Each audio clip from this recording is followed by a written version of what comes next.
Hey guys, it's Jules here. Welcome back to my channel. In today's video, I'm going to be showing you exactly how I took professional photos for my Instagram all by myself. It's very helpful if you can learn how to take pictures for yourself when you have no one's help. Obviously, if you do have help, that will be better, but we don't always have that. So I'm going to be showing you how I did that today. If you like videos like this, make sure you give this video a big thumbs up and subscribe to my channel and turn post notifications on. That way you get notified whenever I upload a new video. And yeah, let's just get started.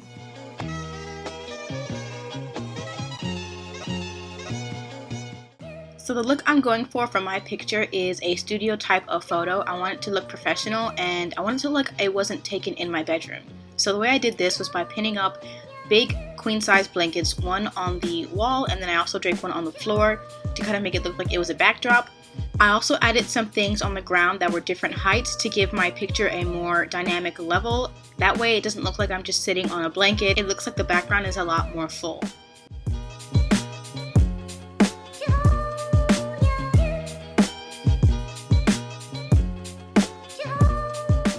Now, if you're going to be using your iPhone, this is the part where you're going to go ahead and grab that and prop it up on your bed, on a chair, with books. You really can use anything. You don't have to use a tripod.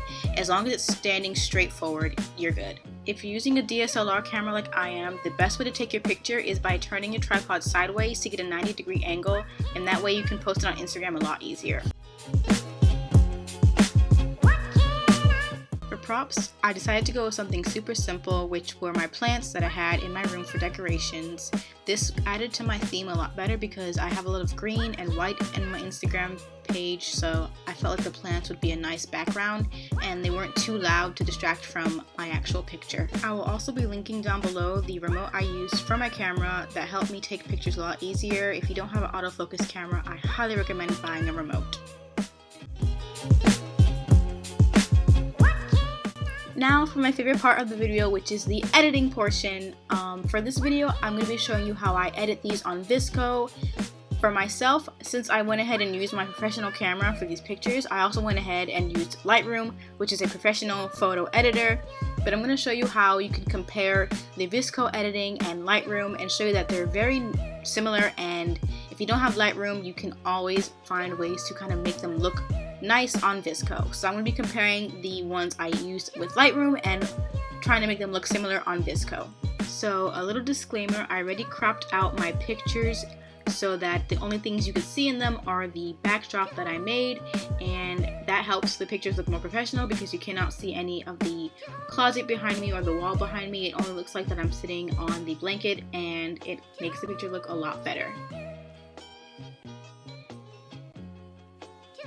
So for my theme, I typically use the A6 filter, and it's just a clean filter. It doesn't add any color, it doesn't add too much difference to the picture, and I also turn it down a lot of notches because I have a very natural white kind of theme going on, so I don't want it to have too much color. I kind of weighed out my options. I do also like HB1 and HB2.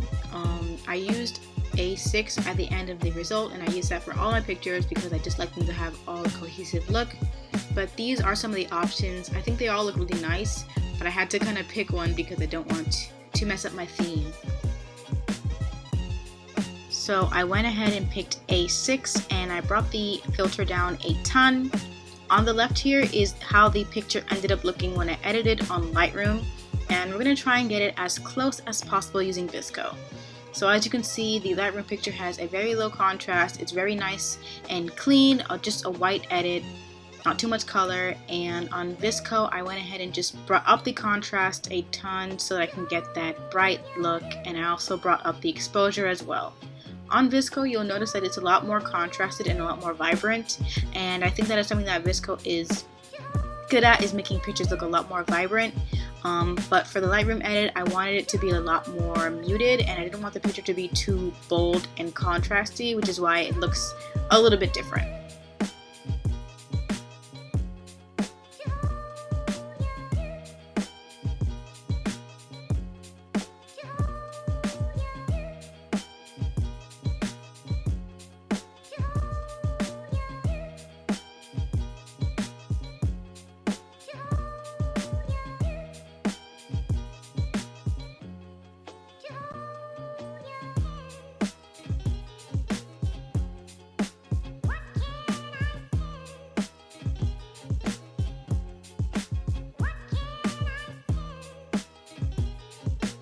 I'm very happy with the end result of this picture. It's not the exact same as the Lightroom edit, but I was going for a little bit more of a contrasted look. And now I'm going to go ahead and copy paste these edits onto every other picture I imported so they all look the same. But I'm going to go back and tweak each one individually so I can fix it for anything that each picture might need. So for this one, I definitely needed to bring up the exposure a little bit more. The contrast were a little bit too harsh and the shadows were a little bit too harsh as well.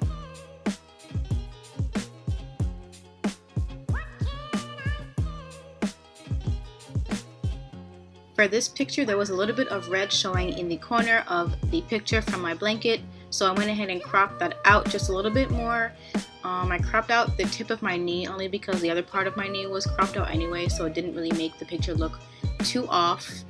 And now the picture has only white in the background. It's really those small little details that you will notice that make the picture look a lot more professional. And even if you think it's not something that someone will notice, always just try and fix it because it just adds so much to a picture. Now I'm going to be showing you how to kind of add a different flair to your picture, so you're not just posting a collage of different pictures, you are actually kind of adding a little bit of creative flair to it. And I have been seeing this style of photos on Instagram a lot, and that is adding vintage film camera borders to your pictures. So I just went ahead and went on Pic Collage. I do have the paid version because I do not like seeing the watermark on my pictures that say Pic Collage, but that is of course optional. And I just picked these 4 pictures that I want to edit. I just picked the same outfit so that it would have more cohesiveness. And guys, I went through so much work to find this damn picture of film camera borders. I typed in film border PNG, I typed in film camera PNG, I typed in film border Pinterest PNG, and finally came across the right one. You want to have a picture that has a PNG because that means the inside of it will be see-through and you can insert your own pictures into it so the borders look like they are going along with your actual pictures. I find that this style of editing is most helpful when I can't decide on which picture I want to post and I don't really want to do a flip through. So it's very helpful when you want to do a creative post but you don't have to sacrifice your aesthetic. What I like about Pic Collage is that you can pick the size of your picture to match the exact Instagram dimensions. That way when you go to post it later, you don't have to crop out any part that you didn't want to be cropped out. So right now I just fit the borders to match the sizing as much as I can. And now I'm also fixing the pictures to fit the borders so that you don't see any white or anything on the sides that make it look like the picture is not supposed to be with the frame. And later on, I'm going to be also cropping the bottom, so I'm not worried about the bottom of my shoes showing because later on it's going to get cropped anyway. So as long as the top part matches and as long as there are no pictures peeking through between the borders, you're good. Also, make sure to give this video a thumbs up if you want more editing videos or how I edit Instagram videos. I find these to be really fun and I love editing photos, so I definitely have a lot of knowledge and I could share so many tips with you guys. Just make sure you let me know down below in the comments and give this video a like if you want more videos like this.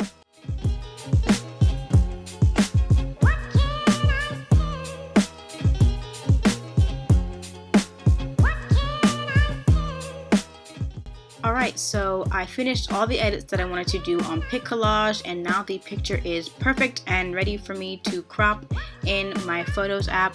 I don't know why, but I prefer to edit it in the Photos app. I just feel like it's safer that way. I don't know.